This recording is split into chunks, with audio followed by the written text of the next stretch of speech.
ସୃଷ୍ଟି ହେବ ଲକ୍ଷ୍ମୀନାରାୟଣ ରାଜ ସଂଯୋଗ। ଟଙ୍କାରେ କିଣିବେ 4 ରାଶି, ମିଳିବ ଚାକିରି, ବଢ଼ିବ ଦରମା। ଫେବୃଆରୀ ମାସ ଶନି ଦୋଷ କୁମ୍ଭ ରାଶିରେ ଲକ୍ଷ୍ମୀନାରାୟଣ ରାଜ ସଂଯୋଗର ସୃଷ୍ଟି ହେବ।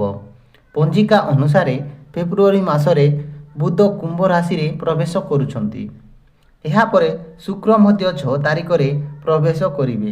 ଫଳସ୍ୱରୂପ କୁମ୍ଭ ରାଶିରେ ଲକ୍ଷ୍ମୀନାରାୟଣ ରାଜ ସଂଯୋଗ ସୃଷ୍ଟି ହେବ। ରାଜ ସଂଯୋଗ ମାର୍ଚ୍ଚ 2 ତାରିଖରେ ଶେଷ ହେବ। ଯେତେବେଳେ ବୁଧ କୁମ୍ଭ ରାଶିରେ ଛାଡ଼ି ମୀନ ରାଶିରେ ପ୍ରବେଶ କରିବେ, ଏହି ସମୟ ମଧ୍ୟରେ ଲକ୍ଷ୍ମୀନାରାୟଣ ରାଜ ସଂଯୋଗ ପ୍ରାୟ 30 ଦିନ ପାଇଁ 4ଟି ରାଶିଙ୍କୁ ଲାଭ ଦେବେ। ତେବେ ଏହି 4ଟି ରାଶି କ'ଣ କ'ଣ ଆସନ୍ତୁ ଜାଣିବା। ମିଥୁନ ରାଶି। ମିଥୁନ ରାଶିର ବ୍ୟକ୍ତିବିଶେଷଙ୍କ ପାଇଁ ନୂତନ ରୋଜଗାରର ସୃଷ୍ଟି ହେବ। ଖର୍ଚ୍ଚ ବୃଦ୍ଧି ପାଇବ, କିନ୍ତୁ ଆୟ ମଧ୍ୟ ଭଲ ରହିବ।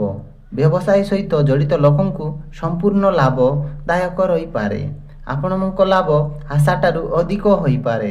ବ୍ୟକ୍ତିଗତ ଜୀବନରେ ବୈବାହିକ ସୁଖ ଏବଂ ଶାନ୍ତି ବଜାୟ ରହିବ। ଯଦି ପ୍ରେମରେ ଦେଖିବା, ପ୍ରେମ ସମ୍ପର୍କରେ ଉନ୍ନତି ହେବା ସହିତ ବିବାହ ସଂଯୋଗ ମଧ୍ୟ ପିଟୁଅଛି। ନମ୍ବର 2, ବିଛା ରାଶି। ବିଛା ରାଶିର ବ୍ୟକ୍ତିବିଶେଷଙ୍କ ପାଇଁ ଫେବୃଆରୀ 6ରୁ ମାର୍ଚ୍ଚ 2 ପର୍ଯ୍ୟନ୍ତ ଆର୍ଥିକ ପରିସ୍ଥିତି ଆପଣଙ୍କ ସପକ୍ଷରେ ରହିବ।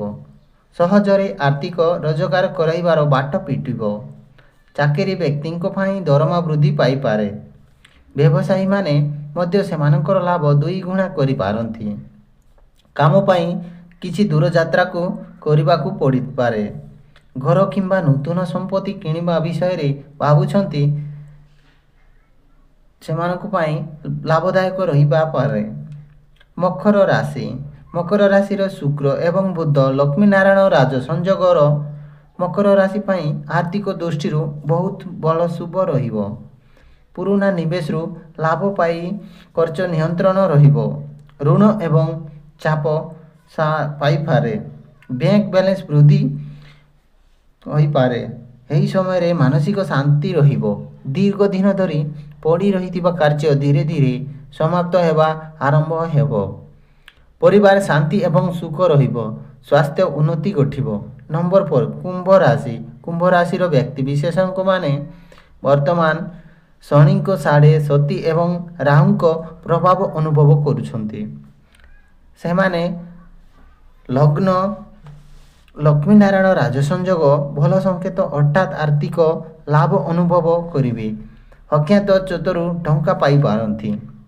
ପୈତୃକ ସମ୍ପତ୍ତିରୁ ଏକ ଉତ୍ତରାଧିକାରୀ ହୋଇପାରନ୍ତି। ଯେଉଁ ଲକ୍ଷ୍ୟ